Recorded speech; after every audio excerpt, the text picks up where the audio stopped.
DETV News is powered by DART, Delaware's transit service. Moving forward. Tonight, funding cuts from the Trump administration has put a major legislative hall expansion on hold. Plus, Delaware lawmakers debate a bill that could mean earlier release for some incarcerated individuals. We break down who qualifies and what's driving the push for change. And from NASCAR bringing the beach to Dover to the fight to save the Eagles signature play, plus a local teen golfer making big waves at Augusta. Sports and community highlights are coming up that you don't want to miss. Those stories and much more, plus your local forecast. DETV News begins now.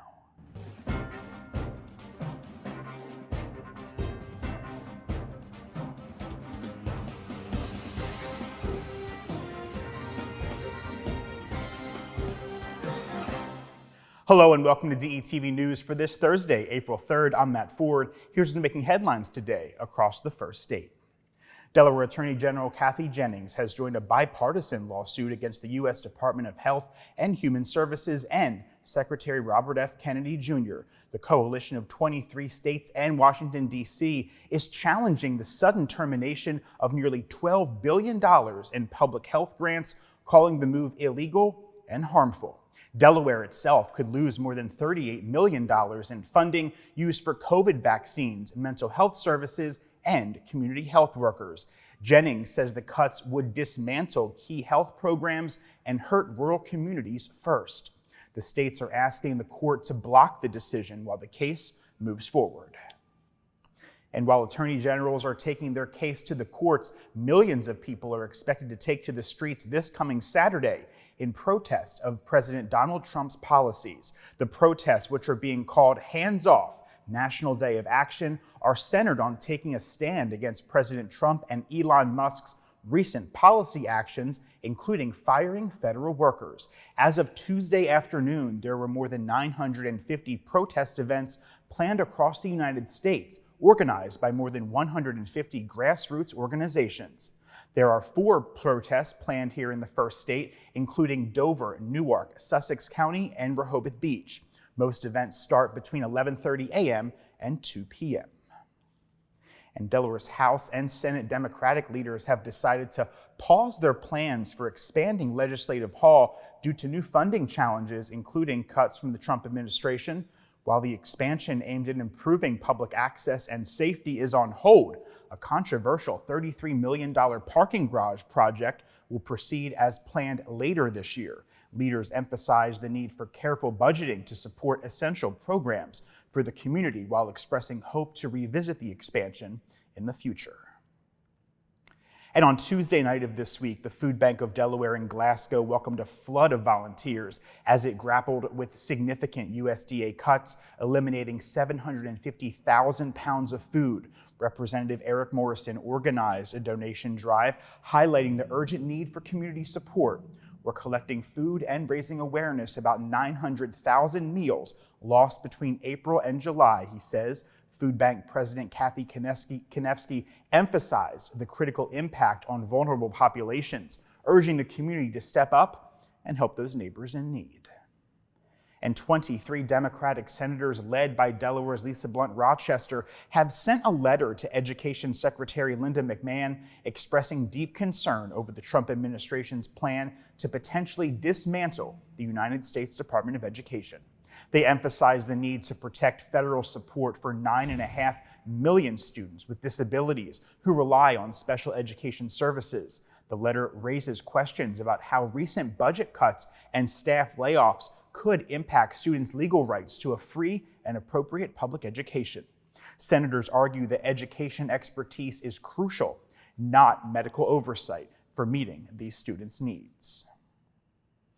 And here at home, a dozen federal offices are listed under lease terminations on a government website that's tied to Elon Musk's Department of Government Efficiency, or DOGE. Among them, Secret Service officers here in Wilmington and down in Rehoboth Beach, which were shut down last year before President Biden left office. Other federal agencies, like the U.S. Geological Survey and Federal Railroad Administration, say they're working with GSA to find new workspaces to consolidate underused offices. The Doge site lists more than 650 lease terminations across the United States, totaling nearly 8 million square feet and claiming $350 million in savings. The Secret Service confirmed it's in a process of demobilization, scaling down its presence near Biden's home now that he's a former president. A field office here in Wilmington does remain open, however. No word yet on whether any federal jobs in the first state will be impacted by this move. In other news tonight, human bones discovered in Ogletown, Delaware earlier this month have been confirmed as those of Centauria Griffin. She was a 58-year-old woman that was missing since June 11th of 2023. Griffin was last seen in Wilmington wearing a multicolored dress and gold sandals. Reports indicated that she may have missed her DART bus stop and began walking in an unfamiliar area. The Newcastle County Police are investigating the new discovery, which follows the identification of another missing woman's remains in Wilmington. And a serious accident on Route 273 near Newcastle Sunday evening has left 5 people injured, including 3 children and a police officer. A silver Kia Optima car collided with a patrol car while attempting to cross the road. 2 children, their ages of 9 and 13 years old, were ejected from the car and remain in critical but stable condition today, alongside the 37-year-old driver. Now, a 15-year-old was treated at the hospital and has since been released. The officer sustained non-life-threatening injuries and was discharged that same night. Delaware lawmakers are set to debate Senate Bill 10, aimed at reforming the process for prisoners seeking early release based on rehabilitation or serious illness. Named the Richard Mouse Smith Compassion Release Act, the bill expands eligibility criteria, allowing individuals over the age of 60 or those who have served 25 years to apply for it. It streamlines the application process, ensuring annual reviews and access to legal representation.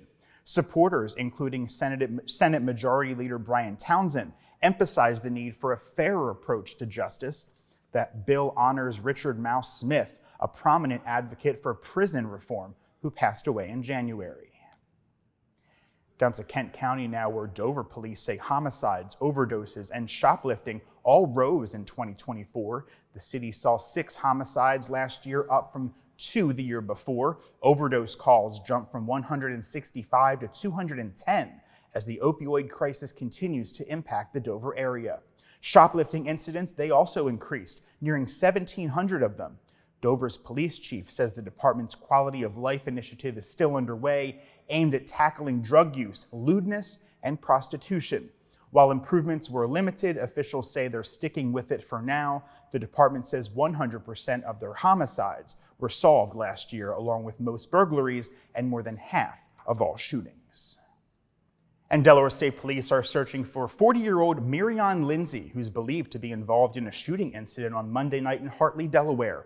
Lindsay, a resident of Stevensville, Maryland, allegedly broke into a home on Sherwood Forest Way and shot a 35-year-old man during a confrontation. The victim is hospitalized in serious condition.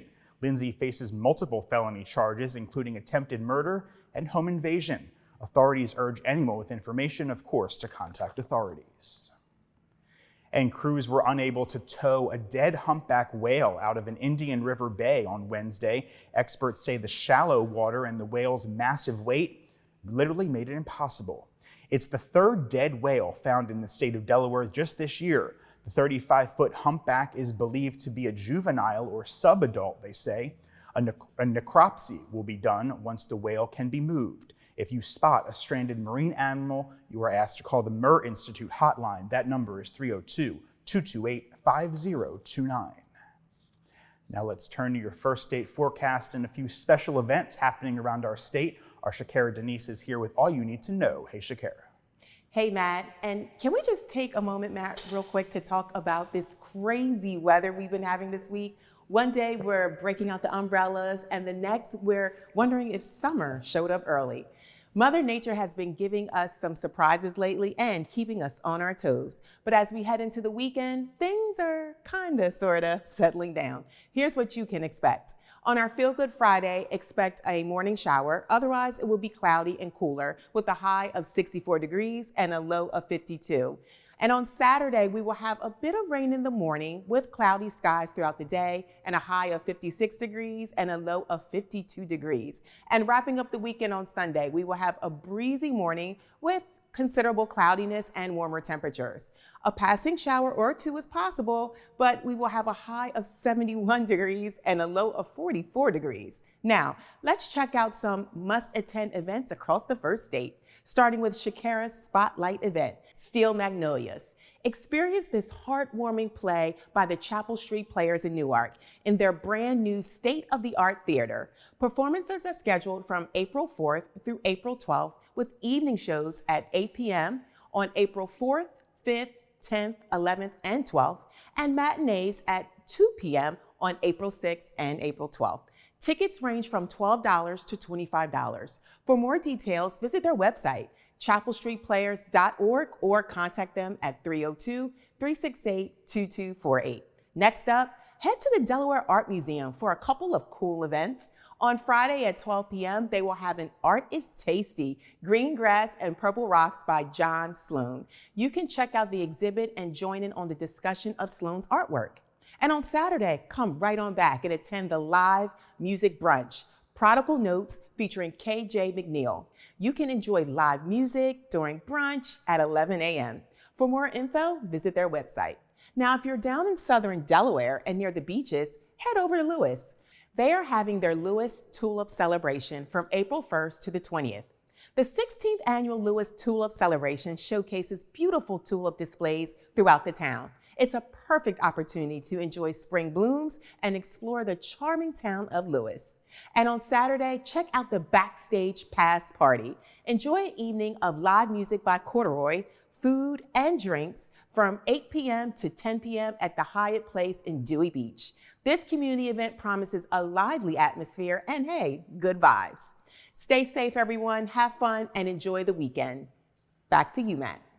Shakara, as always, such great stuff happening around our state this weekend. Thanks so much. We'll see you back here next week. Also happening this week, Wilmington City Council is reviewing a new ordinance actually this evening, April 3rd, to determine where marijuana dispensaries can operate. Now, if passed, businesses could only open in specific manufacturing, commercial, and waterfront districts, primarily east of downtown and along the Christina Riverfront, with some special exemptions. The plan includes a 300-foot buffer from residences and homes, as well as schools. Mayor John Carney aims to balance community concerns and industry growth, likening dispensaries to liquor stores, while avoiding saturation in neighborhoods. And the state of Delaware is implementing corrective measures to resolve some deficiencies that are identified in the Unemployment Insurance Division. Recent audits highlighted some significant issues in accounting controls and oversight. Labor Secretary Lucretia Moultrie announced that improvements will modernize outdated systems and enhance customer service for workers and employers. Governor Matt Meyer emphasized a commitment to accountability and building trust, stating, quote, that our goal is not just to fix the past, but to build a stronger future. Regular updates were said to ensure transparency. And Dover Motor Speedway is set to transform into Miles Beach. Listen to this, from July 17th through the 20th during NASCAR race weekend, featuring 600 tons of sand. The fan zone will include family attractions like a 25-foot lighthouse, vintage cars, and the world's largest rubber duck. Guests can enjoy food, drinks, and live performances from various bands. The weekend promises some interactive fun with a sand sculpture, that sounds cool, and free caricatures, making it a unique experience for race fans and families alike.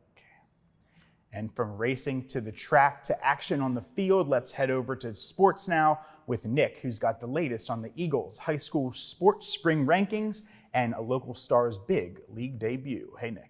Thanks, Matt. And we start in sports today with the possible banning of the Philadelphia Eagles tush-push play, which the team has run in short yardage situations over the last few years. All the teams right now are in Palm Beach, Florida for the annual NFL meetings, and among those issues being voted on was the use of the tush-push. The NFL has cited player safety as its reason for looking into the possible banishment, even though no data or info is supporting that claim. The NFL also noted in a quote, there were discussions of, hey, this just doesn't feel like a traditional play, and this isn't what football was invented to be. It feels a little bit more like rugby, end quote. Well, here's what Eagles owner Jeffrey Lurie had to say on the debate of the controversial play. There's just been no data that shows that it isn't a very, very safe play. If it weren't, we wouldn't be pushing the tush push. But I think it's, first of all, it's a precision play. It's very practiced. We devote a lot of resources to the tush push. We think we have an unusual use of personnel because we have a quarterback that can squat over 600 pounds and an offensive line that's filled with all-pro players. And that combination with incredible detailed coaching with Coach Stoutland has created a play we can be very successful at. If it were any injury concern, I would be concerned. Described as a heated discussion, the votes were split 16-16, right down the middle, 8 votes short of what was needed to make the ban. But instead of making a ruling yesterday, the NFL has tabled the discussion until the next meeting, which comes in May in Minneapolis, a tactic used by the NFL in the past to get the votes they need by that time. So we will all be paying attention to the meeting coming up on May 20th and 21st to see what happens with our beloved tush push. Our first taste of spring high school sports comes on the softball field as Tuesday night, unranked DMA, they traveled to #1 Caravel to take on the defending state champions. So we're going to roll these highlights for you, and we're getting this one started in the first inning with the junior Michaela Spence. A shot into the gap in left center would score 2 runs, a 2-0 DMA early lead. Then in the third, it's Spence again. Another RBI here on the infield hit gives DMA a 3-0 lead now over the defending state champs. And then DMA's defense and pitching, they showed up as well. Emily Shinkowski, 7 strikeouts and a shutout as unranked DMA hands #1 Caravel an early season loss. It was Montgomery with the big catch out in right field to end it. And what a win to kick off the season for DMA. Now we can dive into our 302 Sports high school spring rankings. And why not start with softball? Because that's where we had the highlights from. Still at #1 here is Caravel, followed by Lake Forest, Cape Henlopen, Sussex Central, and Smyrna. And then rounding out the top 10, Apo, Polytech, IR, Laurel, and Delaware. Again, these rankings change on Mondays every week. Let's now jump to baseball, and it's once again defending state champion here at #1. Salesianum, they started off the season 2-0. At #2, Sussex Central, Cape 3, Sussex Tech 4, DMA 5. And then rounding out your top 10, Conrad, Cesar Rodney, St. Mark's, St. George's, and Delmar. Over to lacrosse now. Boys lacrosse looks like this. #1, Salesianum, no shocker there. Cape Henlopen, another no surprise at #2. Archmere, Friends, and CR round out your top 5. And then the top 10 at 6, Tatnall, Smyrna, Middletown, Sanford, and First State Military Academy coming in there at the 10 spot. Now from boys lacrosse over to girls lacrosse, and it starts with the defending champion, Cape Henlopen, followed by CR, Sussex Academy up at the 3 spot, Tower Hill, and Friends, and then followed by Caravel, Sanford, Archmere, Tatnall, and Indian River grabs that 10 spot. Now let's head over to the pitch and check out some girls soccer. It starts in Division I, and it starts with the Middletown Cavaliers. At #2, Appoquinimink, 3, Charter School of Wilmington, Del Castle, and St. George's, your top 5. And then Cesar Rodney, Cape, Smyrna, Polytech, and Padua rounding out your Division I soccer top 10. Now to Division II. Once again, the Buccaneers of Caravel sitting at the top of this list. St. Mark's #2, Sussex Academy up at #3, Newark Charter 4, and Archmere 5. Rounding out your top 10 in Division II girls soccer, Friends, Indian River, Conrad, Sanford, and Wilmington Christian. So there's all your high school sports rankings as we just get started with our spring athletics. But now with a notch up here is the Cape Henlopen alum Mason Fluharty, who made his major league debut on Tuesday after having his contract selected by the Toronto Blue Jays that Sunday. So you can see here, Fluharty, the 23-year-old lefty, entered the first big league here of his career in the 7th inning against the Nationals. He recorded his first major league strikeout in the 8th inning. Fluharty gave up 1 hit and struck out 1 in his inning of action. And the manager for the Toronto Blue Jays is former University of Delaware catcher John Snyder, so a double Delaware connection there. Fluharty, a Cape Henlopen grad, and again, gets his first big league strikeout on Tuesday. Well, that's going to do it for our sports here this week. Matt, back to you. Sounds good, Nick. Thank you so much. We'll see you next week. And before we leave you this evening, Wilmington's Avery McCreary, who won the 2024 Junior PGA Girls Championship, is poised to make her mark at the Augusta National Women's Amateur. At just 18 years old, she recalls that her first visit to Augusta in 2015, enjoying peach ice cream. This week, she competes among the world's top amateur golfers, including Delaware's Phoebe Brinker McCreary, who begins her collegiate golf career at Duke in August, aims to savor the experience while striving to make the cut at Augusta. Good luck there. And that's going to do it for tonight's edition of DETV News. Be sure to follow us across your favorite social media platforms for more updates on what's happening all around the state of Delaware. And if you have a question, news, or sports tip, send it our way. We want to hear from you. Contact us at press@detvch.com. For Shakara, Nick, and all of us here at DETV, I'm Matt Ford. Have a wonderful weekend. We'll see you right back here next week. Good night.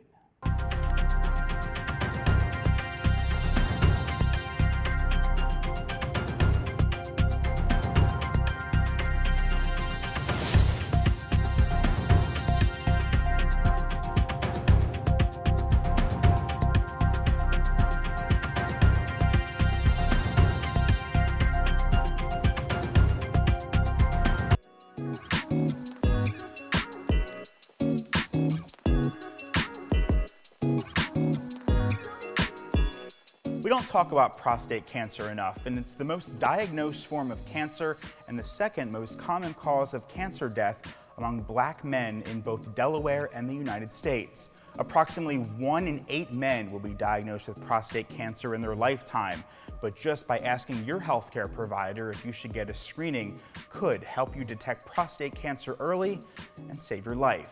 So let's talk about it. Talk to your healthcare provider today about a prostate cancer screening if you are 40 years of age or older, or have a family history of prostate cancer.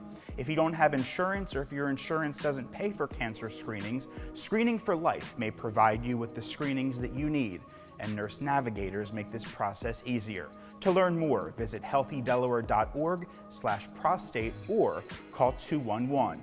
Ask your healthcare provider about a prostate cancer screening, and you're asking for so much more.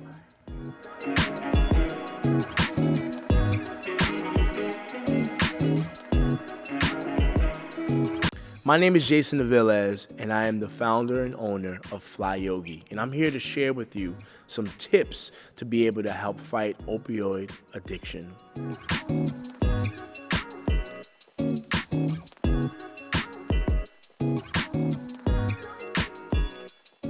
Opioid addiction is a real growing problem here in America, and I'm here to share with you some tips that you can be able to integrate into your everyday life to really fight against opioid addiction. One of the first things is redeveloping your mindset. One of the practices that I like to use daily is meditation. And what meditation does is it brings you clarity of mind, and it helps keep you grounded, and it improves your ability to make decisions that you are going to benefit from.